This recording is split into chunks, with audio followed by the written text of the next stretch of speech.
तो जैसे अभी आप जनरली आप बोलते हैं कि कैलोरी काउंट और प्रोटीन काउंट कुछ नहीं, आप मानते नहीं हैं उस चीज़ को, बट ये चीज़ ऑलरेडी पहले हमारे साइंटिफिक प्रूफ है इनके, जैसे आप बोल रहे थे अभी मूँग की दाल में प्रोटीन नहीं होता, बट शायद मेरे ख्याल से तो साइंटिफिक प्रूफ है इस चीज़ का कि मूँग की दाल में इतना ग्राम प्रोटीन होता है, इतनी मतलब ग्राम के हिसाब से। या साइंटिफिक एविडेंस क्या होता है? जो पेपर पे लिखा हो वो साइंटिफिक एविडेंस है, ओके? लेकिन और हमें पता नहीं वो किसने साइंटिफिक, मैं भी पेपर पे लिख, अगर मान लीजिए मैं किसी इंस्टीट्यूट, ये सारी की सारी चीजें फंडेड होती हैं। लेकिन सर उसका टेस्ट तो हुआ होता है ना नहीं, हमें पता नहीं, वो पेपर पे लिखा हुआ है। मैं तो यही कह रहा हूँ, मैंने आपसे क्या कहा कि मूंग की दाल में प्रोटीन होता है, मुझे दिखाओ। मैं पेपर की चीज को मानता नहीं हूँ। किसी, मान लीजिए, sorry to use this example, मान लीजिए एक मर्डर हो गया और वहां पे पुलिस वाले ने कहा सर गोली तो हमें मिली नहीं, लेकिन गोली का ये जीरोक्स है, जिस गोली से हत्या हुई है उस गोली का जीरोक्स है। कोर्ट मान लेगा क्या उस एविडेंस को? पेपर पे लिखे हुए साइंटिफिक एविडेंस को मान लेगा या उसको गोली चाहिए? मैं ये कह रहा हूं, अगर आप मुझे कुछ घुट्टी पिलाने की कोशिश कर रहे हो कि मूंग की दाल में प्रोटीन है और ये पेपर पे लिखा हुआ है, मैं भी एक पेपर लिख दूंगा कि मूंग की दाल में प्रोटीन नहीं होता है, मूंग की दाल में सुधी राष्ट्र होता है। होगा? नहीं होगा। तो फिर कैसे? ये तो मुझे प्रूव करो ना। अगर साइंटिफिक एविडेंस क्या होता है? 30 लोग मिलके एक पेपर लिखते हैं। 30 लोग मिलके, 30 लोग में कौन होते हैं? जो कॉलेज में जो बीएससी, एमएससी, पीएचडी कर रहे होते हैं, तो उनका एक गाइड होता है, एक गुरुजी होते हैं। वो गुरुजी कहते हैं मेरा नाम लिखो, और तुम 30 के 30 बच्चे एक क्लास में हो, उस सबका नाम घुसेड़ दो, वो पेपर लिखा जाता है।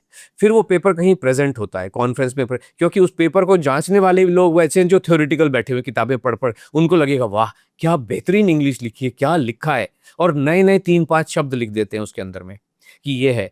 और उसके बाद में उस हर रिसर्च पे, जो आप साइंटिफिक रिसर्च का देखिए, आप भी देखिए करके जो करना है, हर रिसर्च पेपर के अंत में क्या लिखा होता है? ये अधूरी रिसर्च है, इस पे और बहुत सारा काम करना बाकी है, इसलिए आप कीजिए। ये हर पेपर पे ये लिखा होता है। देन तो 30 लोग तो उसको लिखेंगे, उसके बाद में रेफरेंस आते हैं कि इसमें कहां कहां से रेफरेंस लिए। तो 30 रेफरेंस और होते हैं वहां पे। तो वो 30 लोगों ने 30 चीजों से कॉपी करके ये बना दिया होता है, फिर कहते हैं ये अधूरा है। ये साइंटिफिक एविडेंस होता है। साइंटिफिक एविडेंस का एक पर्पस है कि जो रियल लाइफ एविडेंस में कन्वर्ट होना चाहिए।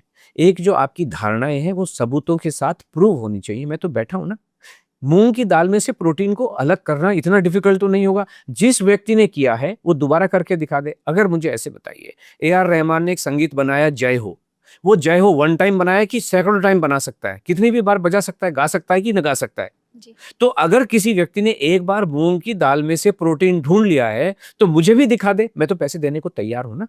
लेकिन पॉसिबल नहीं है। मैंने तो कहा है लोगों से कि भाई मैं पराठा लेके आता हूं, सिंपल काम है ना प्रिंसी जी, मैं एक पराठा लेके आता हूं। मैंने इनसे कहा, जो साइंटिफिक वर्ल्ड के लोग बैठे हुए हैं, लेबोरेटरीज, बड़ी से बड़ी लेबोरेटरीज है, मैंने चिट्ठी लिखा है। मैंने उनसे कहा कि एक पराठा, एक भटूरा, एक पूरी, एक समोसा और एक इडली, एक बर्गर और एक फ्राइज मैं आपके पास लेके आता हूं। प्लीज मुझे उसका कैलोरी मेजर करके दिखा दीजिए, कैलकुलेट करके नहीं, मेजर करके दिखा दीजिए। कोई तैयार नहीं है। एक आध ने मुझसे बात भी किया, सर पॉसिबल नहीं है। समोसे की कैलोरी को, पराठे की कैलोरी को, किसी भी चीज की कैलोरी को मेजर करना पॉसिबल ही नहीं है। और मेरा तो सबसे रिक्वेस्ट है, बुला लो ना मुझे, मैं तो आने को तैयार बैठा हूं, अपने खर्चे पे आऊंगा, आपकी जो फीस होगी उसको देने के लिए तैयार हूं। कोई नहीं बुलाता है।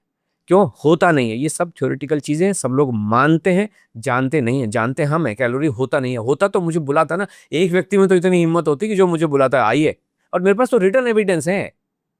होता नहीं है, पॉसिबल नहीं है। और लेबोरेटरीज तो हमारे देश में भरी हुई हैं।